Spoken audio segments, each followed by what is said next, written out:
Hello, everyone, and welcome to Mercurial Gems. I'm Jen. I'm V. And today we are going to dive into astrology and cover the sister signs Aries and Libra. We have our representative Libra with us for the time being.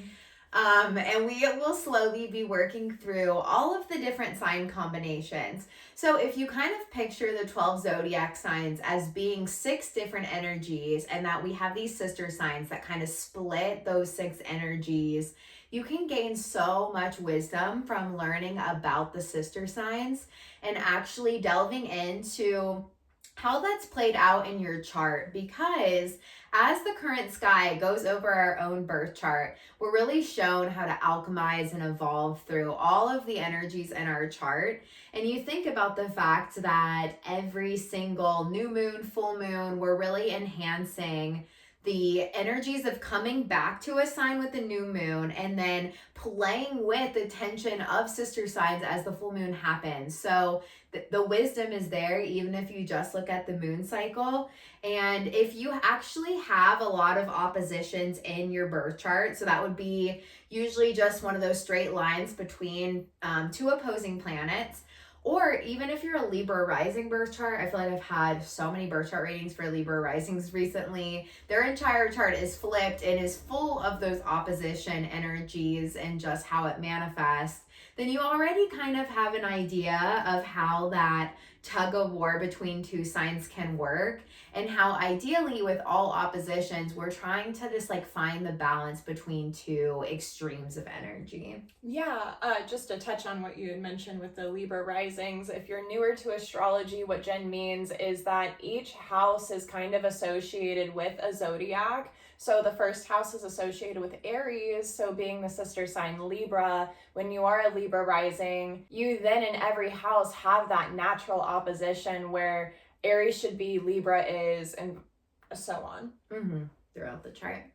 Yeah, so if you want to pull up your birth chart as we dive in, you want to look at any planets that you have in Aries and Libra. You also want to pay attention to your first house and your seventh house, because the first house, like V said, is Aries. The seventh house is traditionally Libra energy. And it doesn't matter if you have different signs, there is still kind of a little dance about the Aries and Libra energy regardless. And then you also want to actually see what houses you do have Aries and Libra. And this is just all for reflection. We'll kind of talk about the alchemy and the energy of the Aries and Libra in general. And then you can kind of either comment below or just reflect on some of the things you kind of feel into for your own path. Starting with Aries being the first sign of the zodiac sign. So Aries is a fire sign, and anytime you're going to have a fire sign, the opposing sign is going to be an air sign. So fire and air are always opposite to each other. So Libra is actually our air sign, and both of them are going to be cardinal energy. So Aries starts off spring and Libra starts off fall. So there's already this very big energetic difference that we know between spring and fall. In the spring, we plant seeds, and by the time we reach Libra season, now we are beginning to see throughout the year those seeds that we planted all the way in Aries season, what is coming to harvest, what is being fruitful, and almost to the period of rest, but we still have that home stretch of making sure that everything that was fruitful gets picked before that winter season. So for Aries, Aries is really the energy of initiation. It is considered to be associated with the archetype of the warrior. It holds a very strong, fiery, independent nature to it. Aries energy does not think before it does. It just launches at something full speed, and it really responds in the heat of passion and just what it's feeling and then goes right for it. It's considered to be the child of the zodiac, being that first sign. There is this innocence to Aries, which it's funny with it being considered the warrior archetype at the same time, that it holds this energy though of really like a little kid would want something and then just goes after it. Aries has that innocent kind of childlike, well, I don't know, I was just like really excited about it, or I just felt really like this when I did it. So there is a superpower though to being able to lead with those wants because you don't second guess yourself. You're not sitting there ruminating on all of the options at hand. You're responding. And I think for Aries energy, it's really cool to understand that even if you get embarrassed by what you do in the heat of the moment, which I feel like Aries have a lot of wounds sometimes for over exploding or just saying something that they maybe really didn't mean and it just kind of came out and like word vomit, you still get to learn a lot about your subconscious patterns as an Aries because it comes out anyway. And I think when you start to feel like the stuff that happens on impulse is more aligned with what your true desires, wants, and needs are from even just that higher point of being able to reflect some first, that is a gained wisdom that comes with Aries energy. And then you can still hold and encompass the energy of motivation and passion, but maybe with a little bit more, not necessarily discernment. I don't think Aries can necessarily get super good at necessarily pumping the brakes, but what actually comes out in the moment can be coming from a better place because you've shed some of the layers of yourself because you've actually had to look at the consequences of your actions and realize like, oh, I don't want that to happen all the time. Like that's not how I want that energy to manifest. So you start gaining some wisdom as you kind of fire breathing dragon into some things that maybe you didn't actually want to do that on. Yeah, there's got to be some point of like, I always think of Aries as like the toddler of the zodiac, and not to mean that like anyone who has strong Aries is a child, but like just that they're the new beginning, the new cycle. And a lot of the time, toddlers have all of the ambition, they have all of the ability, but they don't really think before they do. Like you turn your back and all of a sudden it's on the counter and it could fall and hurt itself, right? Like Aries just like you were saying, launches towards something, not necessarily with that forethought, but I feel like as Aries ages, like they've done it enough times where they start to learn like, oh, okay, I'm doing it again. Like eventually over repetition, because obviously we all don't stay toddlers forever. So And Aries is also just a really good sign at actually cultivating energy. And a lot of us like really struggle finding initiation and launch. And Aries energy, when you're around it, is usually a place in your birth chart, even if you don't have Aries planets, where you will just have natural energy to kind of catalyze towards something. You're still going to have to learn the shadows of the Aries energy, but it's somewhere where you can launch. So an example of this, I'm a Virgo rising. Aries is in my 8th house. And the 8th house has a lot to do with transformation and merging and just blending energies. I do that so freaking fast. Like I feel like I can look at like one person, immediately understand every single thing like about them, merge completely. And it's led to me having to, I don't have very good discernment before I launch at people completely. So I've really had to create, and looking at the Libra alchemy, which we'll cover in a minute, has helped, but I have to put stops in place for my Aries side. I also have an Aries Mars in there and just happens really easily. Do you want to share for yours? Yeah, so I am a Sagittarius rising, and my Aries is in my 5th house, and Jen has pointed out to me so lovingly that for me, Aries manifests, and mind you, I don't have Aries placements, but I obviously, Aries being in my 5th house still manifests in its own way, and for me, it's like the house of creativity, play, your inner child. And for me, I'm such a crafter, but it comes out in the most like launch at it way. And it doesn't always necessarily have the follow through that the rest of my chart gives. So sometimes I really do mean my passion project and I will like sit down and just bust out a craft. But I also know in myself, like, I have a hard time putting the craft down until it's done because I know if I walk away, there's such a high risk that I'm not going to come back to it. You have to use the Aries fire while it's there. While it's there. And I also have this trait about me where I can recreate anything. I'm like, okay, so like we could spend $90 on this version. They feel unstoppable. Or I could just do this, this, and this, and then we do it this way, and then it should probably only be like $60. Like, you know? He's always like, we can make that. We can make that. We can so make that. We got that. We can totally do that. And I'm like, I don't know if we can do all of that. Like, I love the ambition. I'm sure we could build a building. I'm sure. You are so good at reminding me that my time also is factored into these things, but like the passion is there. It's so passionate, and it's just launch. It's like in the moment, but like realistically, I think if you let me go down every rabbit hole of like, oh, I could make that, like I would greatly regret most things. Mm-hmm. So I appreciate you pointing it out. Mm-hmm. And just to explain, because I said to also kind of peek at the first house for Aries. So whatever your rising sign is, it's going to have a little bit. What we say when we talk about your ascendant is it's something you do on instinct, right? It's something you do without being able to think about it. It's what people perceive about you, because whatever your rising sign is, you're going to just go with that without like all the other aspects of your chart coming out. So people will perceive you as your rising sign very often, unless there's a lot of strong things at play. When you meet an acquaintance, that energy is going to come out first because it holds the undertone of Aries, because Aries is the first house traditionally. It's the zodiac that launches in the situation. I haven't really thought about that. Yeah. Yeah. So my Sag has a little Aries. Oh, your Virgo has a little Aries. You say, like, I can be so tired, and then my Sag just comes out of nowhere and is like social, wants to talk about everything, will not, and I don't feel like I have the energy to talk anymore, but then something comes over me. Yeah, it's Aries. It's the Aries first house Sag undertone. But everyone's rising sign is like this. So for me, it really can be unfortunate at times because I have a Virgo rising,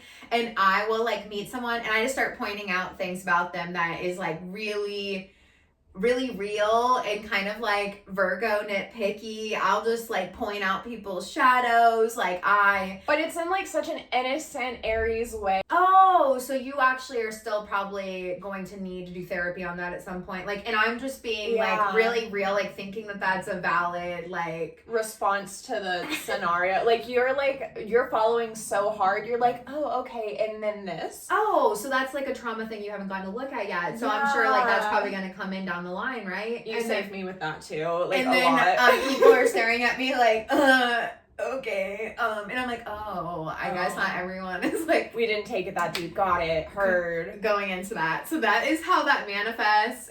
Your rising sign is just like another good way to kind of understand some of the alchemy. And obviously, whatever planet you have Aries in is going to be, whatever the energy is of that planet, it's going to be something that just like really comes out. So let's talk. Anytime we are trying to point out like the shadows or the ways we can grow within a sign, you want to embody whatever the opposite sign is to help kind of pacify the more intense shadows and energies of the base sign.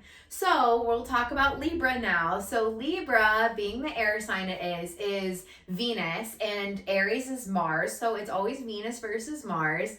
And Libra is the planet that really rules like complete opposite energy to Aries. It weighs all the options. It can get stuck in decision paralysis because it can see the perspectives of everybody. It doesn't want things to be aggressive and intense. It wants to come off pleasing and beautiful and diplomatic and fair. Casual. And it wants to come off just like sweet and docile versus like as much intensity that can come with Aries.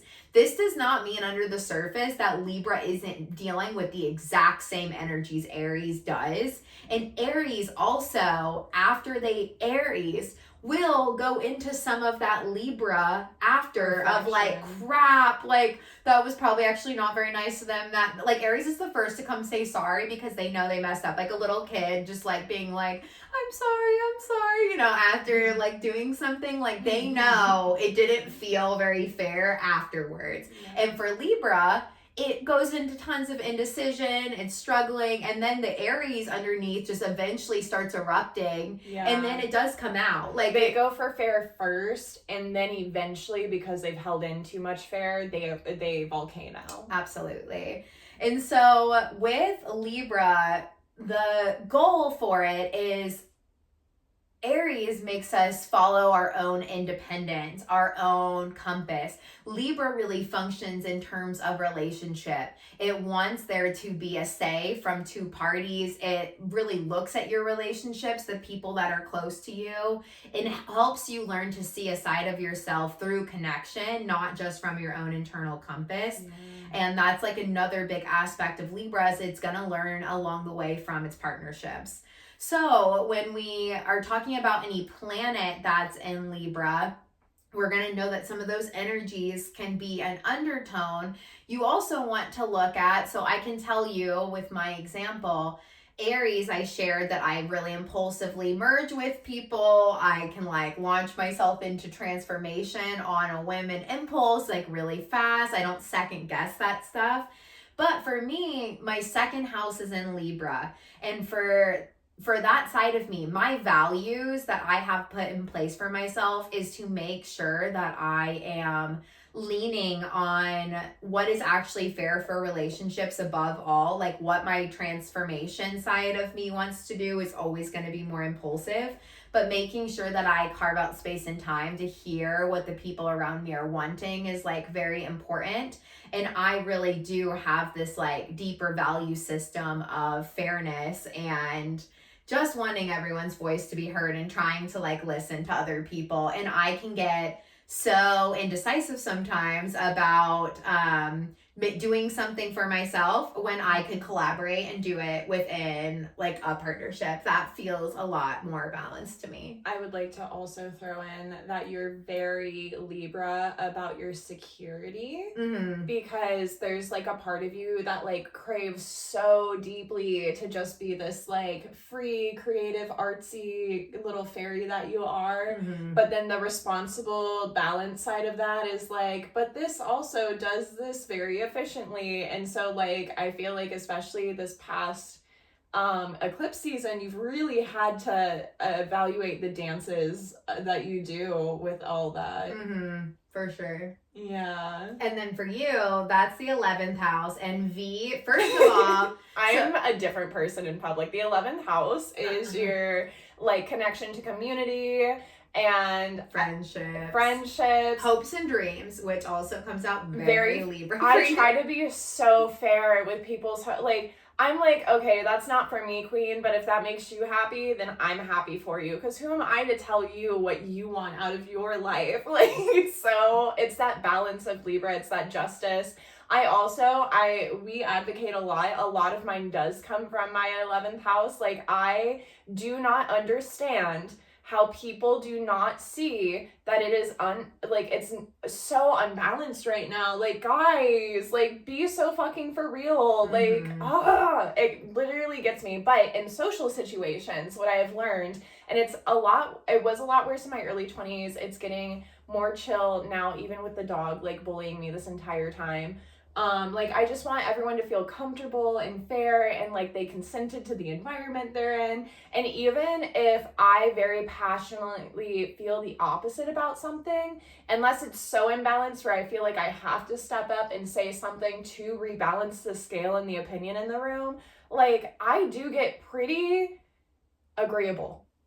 Like, so fast. And I don't understand. I do understand where it comes from because it's just the Libra. And again, I don't have Libra planets. So it's just that house, but it still presents. Every time I'm in a social situation, I like everyone to feel comfortable in the situation. You've attracted a lot of friendships with Libra too, I have so many you guys know, the long-term listeners know, and I'm settling in my Libra trauma. But like, for a long time, like, Libra was my SmackDown sign, which I haven't done once this episode.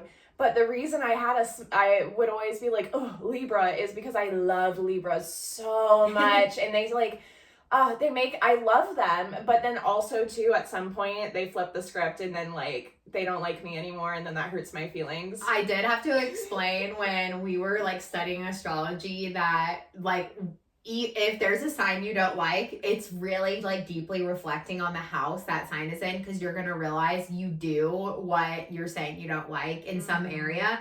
So for V, like, yes, the friendships have definitely swapped a lot in your life, with that same like kind of Libra, like who do I like which thing do I go towards, like, yeah. And you've had so many changes of what your dreams and vision for your future looks like it changes all of the time. I have to be so careful who I'm around because I'm just a little sponge. I'm so like, oh, absolutely, we can get on that train. Yeah, and I'm so quick to collaborate, and like instead of making money for just me, like, well, let's all do it together. Like, that is like so my Libra part. I don't want to go back to PT, but it would make everyone's life easier if I just picked up 2 shifts versus them picking up 4 shifts. Right, 100%. So this is even without having planets, just like talking through the archetypes of some of the houses, but then also let's chime in that 7th house. So whatever planet or whatever sign you have on your descendant line opposite to your rising sign. So if I'm a Virgo rising, Pisces is going to be my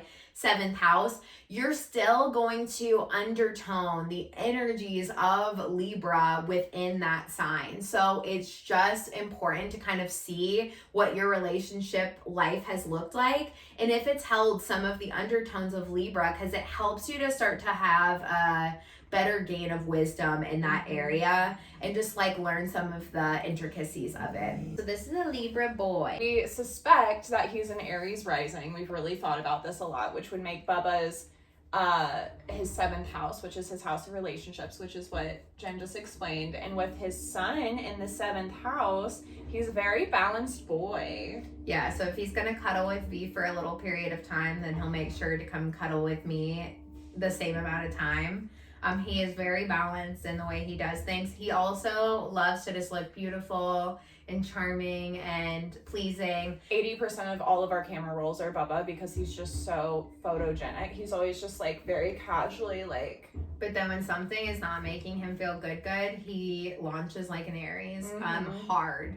1,000%. Even if someone's working on opposite sides of the house, he will lay on the couch that is the middle point. He really likes to find that balance between everything. And he loves kisses and cuddles. And just those finer things in life. Very Venetian boy. We hope that you actually got to do some reflection just through your own chart with some of the stuff.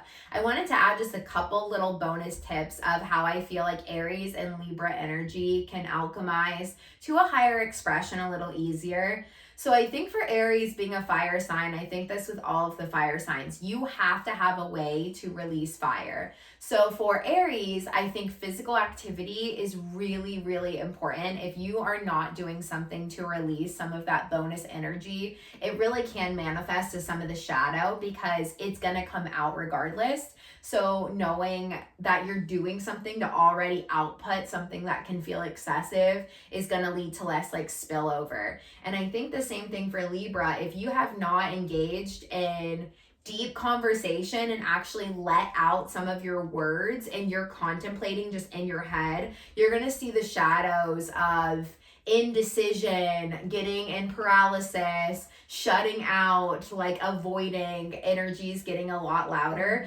Libra is meant to output verbally, and Aries is meant to output in that physical action mode release. And I'm not necessarily saying this is meant for every Aries, but I'm just saying that most people that I know who have strong Aries placements, running is such a source of like peace for you guys, and for someone who doesn't have that, I think you're masochist. But the good example too is like, so Aries is in V's 5th house, so when V is like letting there be some creative release, it's going to be a lot less likely to fall into some of the shadows of that house, which would be like pleasure seeking, like escapism, fantasy land, like so far, and like you have gotten lost in like complete No, you're so right. If I have a craft project to do, if my hands are you're busy, healthier. I'm so much healthier. If you want help kind of unpacking this for yourself, you can definitely comment some of the details of your own chart below, and we will definitely give a few tips.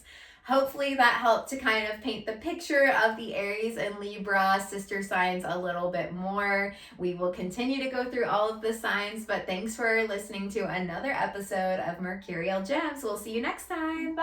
Bye.